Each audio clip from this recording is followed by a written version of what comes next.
Hey guys, what's up? I'm Ella and today I've got a pretty interesting video for you guys. So recently I got an email asking me if I wanted to review the Realme GT phone, and at first I was like, what is Realme? Because I've never heard of this brand before. But after looking at the company and the specs of the phone, I was really intrigued. The specs of the Realme GT seemed a little too good to be true for the price. You can get it for under $500, but it actually has a Snapdragon 888 processor and a 120Hz OLED screen. And if those specs sound familiar, it's because my $800 flagship Samsung phone, the S21, has those same exact specs. And so I accepted the phone for review, but I am not paid to say anything in particular about this device. I really want to see for myself if this phone is actually good or not, and also whether or not I overpaid for my S21. I've been using the Realme GT as my primary phone for about a week now, and in this video I will talk about all of its main features and also compare it with my Samsung. Alright, so this phone came in this big box, which is quite opposite from what companies like Apple and Samsung are striving for. But I'm certainly not complaining because in addition to the phone, I also got a phone case and a 65-watt charging brick, which I am super excited about. And this is what the phone looks like. It has a 6.43-inch screen and is just slightly bigger than my S21, which is 6.2 inches. It's also pretty lightweight at 186 grams, which is very comparable to my phone, which is 169 grams. Now, the back of this phone is a bright Lambo yellow. I'm not really sure if I really dig this, but I mean, it's definitely very unique. I've never seen another phone with this color before. Actually, let me know down below if you'd be down to sport a phone with this color. Anyways, so the back material is actually quite uncommon too. It is vegan leather, which I've actually come to really like. I think this texture is quite nice, especially for gripping it. So yeah, overall, the build quality of this phone is very solid and nice. It definitely doesn't feel cheap. All right, and now let's talk about the processor. So just like my S21, this phone has the latest flagship mobile processor, the Snapdragon 888. It is actually reported to be the cheapest Snapdragon 888 smartphone right now. This processor is insanely fast and would definitely be great for playing mobile games. I'm not really a big mobile gamer, but I'm sure this processor can handle pretty much any game thrown at it. Also, during my week of usage, I didn't really have an issue with it overheating.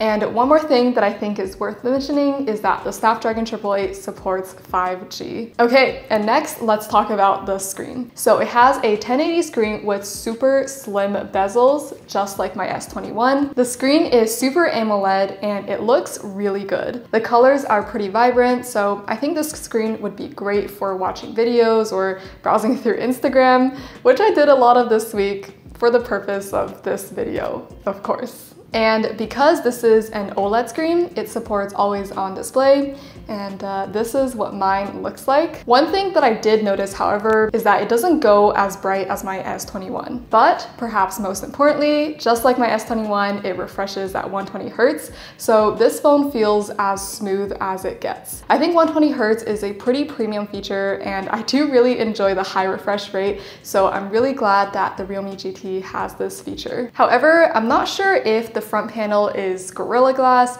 so this phone may be more prone to scratches. But in the ways that I most often use my phone, which is texting, video calling, browsing the web, and other social media, this phone feels just as fast and responsive as my S21. It is definitely very enjoyable to use this phone. Okay, so if what I said so far feels a little too good to be true for the price point, well, the camera certainly brings us back to reality more. So on the back, it has 3 cameras. The main camera has a 64 megapixel Sony sensor. The second one is an 8 megapixel ultra wide lens. Curiously though, it doesn't have a zoom lens, and zooming is simply a crop on the main sensor. So the third lens is actually a 2 megapixel macro lens. It also has a 16 megapixel selfie camera in the front. So I tested the camera and these are the results. The main camera is pretty decent. The photos look pretty good. Compared to my S21, it doesn't show show as much detail and the bokeh is not as smooth, which may be because my Samsung has better processing than the Realme, but as you can see, the Realme's main camera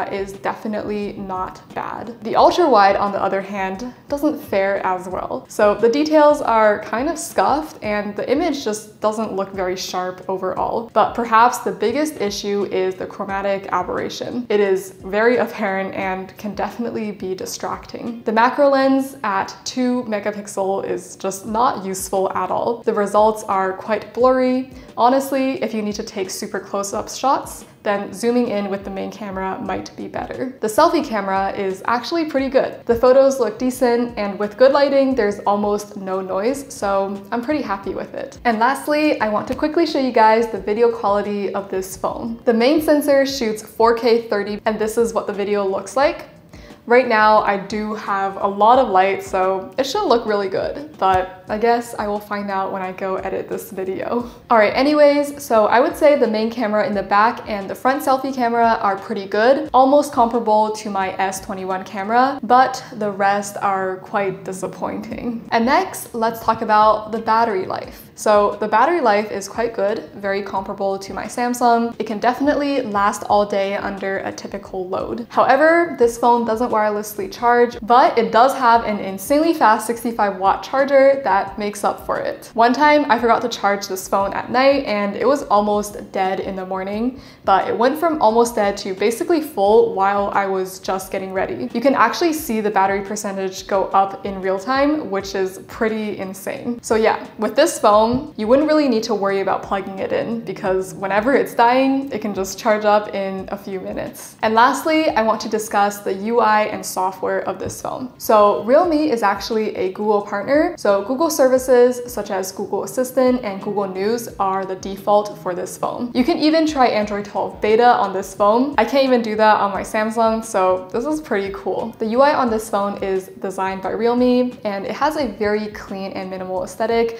which I really like. And of course, the UI is very customizable because this is an Android phone. The functionality is quite good too. I think it provides some very nice and useful features over stock Android. One that I really like is this pull up from the side feature. So while pulling up from the side, it brings up all the app icons closer to your finger, which lets you open any app easily with one hand. I use my phone quite often with just one hand, so this is pretty helpful for me. And that's it for the features. Now to wrap up the video, I want to compare this phone to the typical flagship phone. I would say the Realme GT has flagship-like performance. It is as fast as smartphones get and feels very smooth and responsive. It also has some additional features that other flagships typically don't have, such as a headphone jack and 65-watt fast charging. The fast charging is seriously quite magical. However, it's also missing some staple flagship features. The first one being the camera. The photo processing of the Realme GT is